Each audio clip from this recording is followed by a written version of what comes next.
12 cars coming around now to face the starter for the sprint car feature race. Over 20 grueling laps, and there goes the hungry snarling pack, but the caution lights have come on already. Stewart's not happy with the lineup, and so the lights were very quick to come on. And a very big crowd of around about 10,000 people thoroughly enjoying tonight's action as they pick up the pace now out of turn number 4. The green lights come on, and it's Gary Sartori who's going to lead the charge now as the big pack of cars go into turn number 1, but we've got a spin already. Gavin Migro was involved, Ron Cricky, Shane Murphy, Ian Bradford and Stephen Arrigo. They were the cars involved.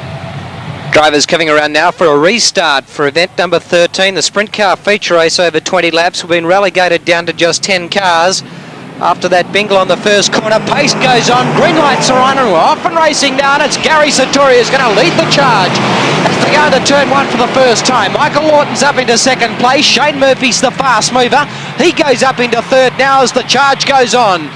Awesome sprint car action now as we see the field charging through turns 3 and 4. High, wide and handsome. There was, looks like Stephen Arrigo from the back of the pack. In fact, it was the other Dayglow red car of Ron Cricky, the former Australian champion. Arrigo's going back to the back of the field.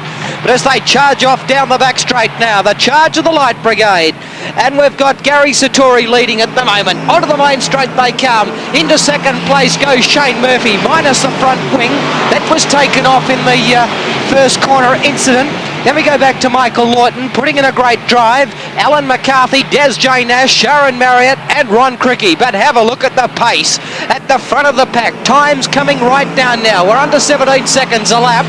And it's Gary Sartori, the man in the hot seat at the moment. Murphy's up into second position still, and he's applying an enormous amount of pressure, and the car is handling exceptionally well considering it is running without a front wing. So well indeed that he's gone straight under Sartori and into the race lead. So car number 96, the new tri-bar high bar machine.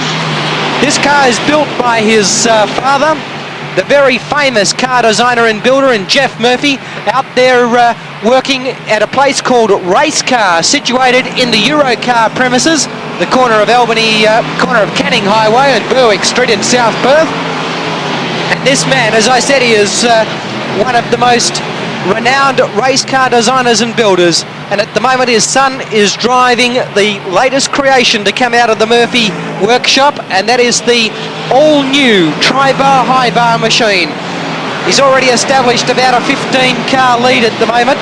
He's well and truly clear of the opposition. Gary Sartori in second place, Michael Lawton third, Alan McCarthy fourth, then back to Des J. Nash, further back to Sharon Marriott and Ron Cricky, as the field well and truly strung out there, as we can see by that great action being picked up by the cameras of King West. Down the back straight we see the rest of the field charge. There's the battle for second and third going on. Michael Lawton in second place. Not for long if he keeps going wide like that. Onto the main straight he comes. Alan McCarthy is now starting to catch him up in car number 3. Also starting to make up a lot of ground is car number 99. That's Ron Cricky, and we'll see him come on screen any second now as they charge once again through Pitts Bend. Michael Lawton second place. Alan McCarthy in third. Then back to the fast-moving Ron Cricky, car number 99. But there's no mistaking the man out in front of this field, and that is Shane Murphy, car number 96, doing a fine job.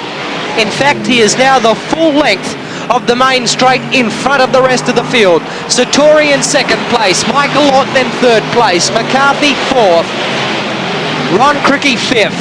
Then back to car 75, the lady of the field, Sharon Marriott.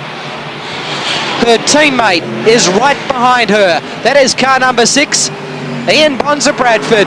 In fact, Bradford just moves through, so there's another positional change at the halfway stage of this sprint car feature race, and Shane Murphy is now almost a half a lap in front of the man in second place, which is still Sartori. So the position's unchanged as far as the minor placings are going, with Sartori second, Lawton in third, McCarthy fourth, Ron Cricky in fifth, but not for long with Ron Cricky, because he really is starting to pick up the pace now. moves up on the tail of McCarthy. He's going to challenge the driver for fourth place any moment. Now's the lap start to tick by. Looking on our leaderboard, we've got just on 6 laps to go of this marathon journey for the sprint cars, but they are travelling at speeds in excess of 100 miles an hour. You've got to be brave to go sprint car racing. As the legendary Jackie Stewart said, sprint cars are the last frontier of motorsport. They are awesome machines, and they certainly get around Claremont Speedway at a very hectic pace. And it's Murphy leading at the moment. Sartori still in second place. Lawton doing a great job back there in third. Then McCarthy. Behind McCarthy is Ian Bradford. Our race leader has got 4 laps to go of this big Ian Diffin Claremont Speedway circuit. And the driver in second place is now more than a half a lap behind our race leader. Murphy is absolutely devastating. This is just a brilliant performance. There he is. There's the race leader, and you can see that he's almost up to the tail of the rest of the field. That's how far in front he is. The drivers competing in second and third are just coming onto the main straight. So there is their race leader. This is just absolutely mind-blowing. I've got to sit down and work it out. He's 3/4 of a lap in front. He's got less than 2 laps remaining.